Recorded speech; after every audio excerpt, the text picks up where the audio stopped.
Hello guys, welcome అందరికీ. అందరూ ఎట్లా ఉన్నారు? ఇది మన కొత్త ఛానల్ అనమాట. సో ఈ ఛానల్లో ప్రజెంట్ వరల్డ్లో ఉన్న టెక్నాలజీ ఏదైతే ఉందో ఆ టెక్నాలజీ గురించి సింపుల్ వర్డ్స్లో మనం తెలుసుకోవడానికి ట్రై చేద్దాం.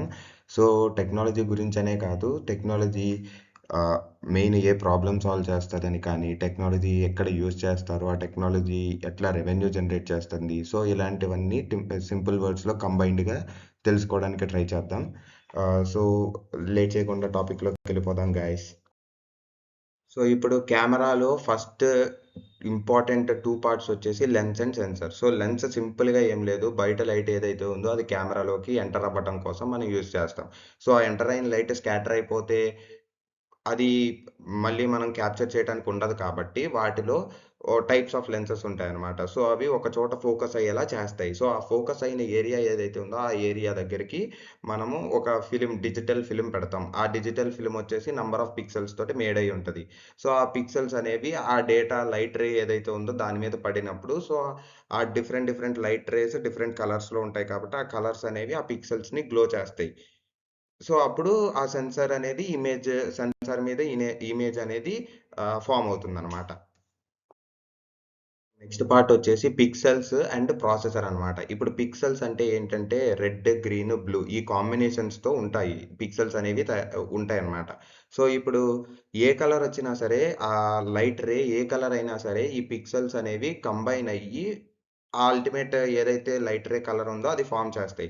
సో డిఫరెంట్ డిఫరెంట్ పిక్సెల్స్ దగ్గర different different light race hit చేసినప్పుడు డిఫరెంట్ డిఫరెంట్ కలర్ కాంబినేషన్స్ తోటి అవి కలర్ అనేవి జనరేట్ చేస్తాయి. ఫర్ ఎగ్జాంపుల్ ఇప్పుడు ఆ ఇమేజ్‌లో చూసుకుంటే గ్రీన్ కలర్ బీక్ గాని, రెడ్ కలర్ గాని, యెల్లో కలర్ గాని, బ్లాక్ కలర్ గాని, సో అట్లా లైట్ అనేది హిట్ చేసినప్పుడు ఆ లైట్ కలర్ అది క్యారీ చేసి ఆ పిక్సెల్స్ అనేవి అట్లా కలర్ కాంబినేషన్స్ తోటి రిప్రజెంట్ చేస్తాయన్నమాట.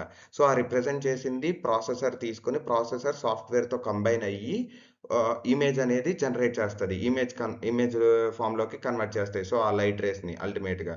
సో ఇప్పుడు నంబర్ ఆఫ్ పిక్సెల్స్ ఎక్కువుంటే మంచి ఇమేజెస్ వస్తాయా అంటే, నంబర్ ఆఫ్ పిక్సెల్స్ ఎక్కువుంటే మంచి ఇమేజెస్ వస్తాయి. సో ఎక్కడి వరకు అంటే ఈ ప్రాసెసర్ అండ్ సాఫ్ట్‌వేర్ రానంత వరకు. సో ఎప్పుడైతే ఈ స్టెప్స్‌లోకి ప్రాసెసర్ అండ్ సాఫ్ట్‌వేర్ ఎంటర్ అయ్యాయో అవి ఈ కలెక్ట్ చేసిన డేటా అనేది ఎంతలా అవి ప్రాసెస్ చేయగలుగుతున్నాయి, డీటెయిల్స్‌ని రిటైన్ చేయగలుగుతున్నాయనే దాని మీద డిఫైన్ అవుతదనమాట. సో మె మెగా పిక్సెల్స్ ఎక్కువుండటం వల్ల మంచిదే. కానీ ఆ మెగా పిక్సెల్స్ ఎక్కువ ఉండి మంచి సాఫ్ట్‌వేర్ కూడా ఉంటే అప్పుడు మనకి అల్టిమేట్‌గా మంచి ఇమేజెస్ అనేవి వస్తాయన్నమాట. నెక్స్ట్ వచ్చేసి సాఫ్ట్‌వేర్ అండ్ స్టోరేజ్. ఆ ప్రాసెసర్ ఏదైతే ఆ డేటా అనేది కలెక్ట్ చేసిందో అది వచ్చేసి సాఫ్ట్‌వేర్ తోటి కంబైన్ అయ్యి అది మంచిగా ఇమేజ్ అనేది జనరేట్ చేస్తదనమాట. సో ఇప్పుడు పిక్సెల్స్ ఎక్కడైతే ఇమేజ్ ఏ కలర్‌లో ఉండాలి, సో ఏ పిక్సెల్ ఏ కలర్‌లో ఉండాలి, సో ఇలాంటి డేటా అనేది స్టోర్ చేసుకొని so software and processor combine అయ్యి ఇమేజ్ అనేది ఫార్మ్ చేస్తాయన్నమాట. సో ఈ ఇమేజ్ ఫార్మ్ చేసిన ఇమేజ్ వచ్చేసి స్టోరేజ్‌లో స్టోర్ చేసుకోవాలి కదా! సో ఆ స్టోర్ చేసుకునే కెపాసిటీ ఎలా డిఫైన్ అయితదంటే, నంబర్ ఆఫ్ డీటెయిల్స్ అనమాట. ఇప్పుడు మనకి ఇమేజ్‌లో మంచి క్వాలిటీ ఇప్పుడు మెగా పిక్సెల్స్ ఎక్కువుండి, సో మెగా పిక్సెల్స్ అనే కాదు, ఇమేజ్ ప్రాసెసింగ్ కూడా అనమాట. సో ఇమేజ్ ప్రాసెసింగ్ ఏదైతే ఉందో అది మంచిగా డీటెయిల్స్ అనేవి రిటైన్ చేస్తే, క్యాప్చర్ చేసిన డీటెయిల్స్‌ని రిటైన్ చేస్తే, సో అప్పుడు డేటా అనేది లాస్ అవ్వకుండా ఉంటది. సో అప్పుడు స్టోరేజ్‌లో కూడా మంచి డీటెయిల్డ్ ఇమేజెస్ వస్తాయి. సో అప్పుడు స్టోరేజ్ కూడా ఎక్కువుంటది. తక్కువ డీటెయిల్స్ ఉంటే తక్కువ స్టోరేజ్ వస్తదనమాట. ఇది ఇప్పటిదాకా మనము కెమెరా ప్రిన్సిపల్ అది ఎలా వర్క్ అవుతది. సో, ఆ స్టెప్స్ ఏవైతే తెలుసుకున్నాం కదా! సో, ఇప్పుడు ఇది ఎక్కడెక్కడ యూజ్ చేస్తారు. సో, మెయిన్ కెమెరా యూజ్ చేసేదొచ్చి సినిమా ఇండస్ట్రీస్, అడ్వర్టైజ్‌మెంట్స్, సో, వీటిలో అన్నమాట. నెక్స్ట్ వచ్చేసి mobile cameras. Next health sector. So, వీటిలో ఇప్పుడు మాక్సిమం అన్ని సెక్టార్స్‌లో యూజ్ చేయటం కామన్ అయిపోయింది. సో, చాలా అడ్వాన్స్‌డ్ లెవెల్స్ కూడా యూజ్ చేస్తున్నారు. ఇప్పుడు రెవెన్యూ ఎలా జనరేట్ చేస్తాయంటే కంపెనీస్ ఏవైతే ఉన్నాయో జేఎస్ కానీ, లేకపోతే లైకా అని చెప్పి, సో, ఇలాంటి చాలా పెద్ద బ్రాండ్స్ ఉన్నాయన్నమాట. హెసెల్ బ్లేడ్ కానీ, సో, ఇలాంటి పెద్ద పెద్ద బ్రాండ్స్ ఏవైతే ఉన్నాయో అవి చాలా ఆర్&డి మీద ఇన్వెస్ట్ చేసి మనకిప్పుడు ట్రూ టు లైఫ్ ఇప్పుడు మనకి ఐకి ఎలా కనిపిస్తుందో సీనరీ అనేది, అలానే వాళ్ళు రెప్లికేట్ చేయటానికి ఆర్&డి మీద ఇన్వెస్ట్ చేసి, ఆ సెన్సార్స్ ఏవైతే ఉన్నాయో ట్రూ టు లైఫ్ తీసుకురావాలని చెప్పి చూస్తున్నారు.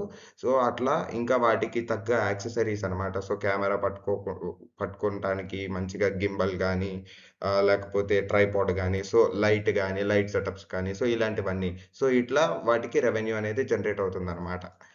సో ఇది గైస్ ఇవాళ ఇంట్రెస్టింగ్ టాపిక్ అయితే. కెమెరా ఎట్లా వర్క్ అవుతుందనేది అందరికీ అర్థమైందనుకుంటున్నాను. సో ఎవరికైనా అర్థం కాకపోతే కింద కామెంట్స్‌లో మెన్షన్ చేయండి. సో అర్థమయ్యేలా చెప్పడానికి ట్రై చేస్తాను. మీకేమైనా వేస్ కూడా తెలిస్తే అది కూడా సజెస్ట్ చేయండి.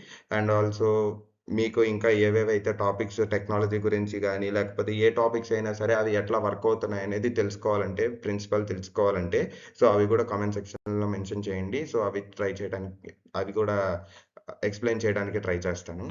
Thanks guys.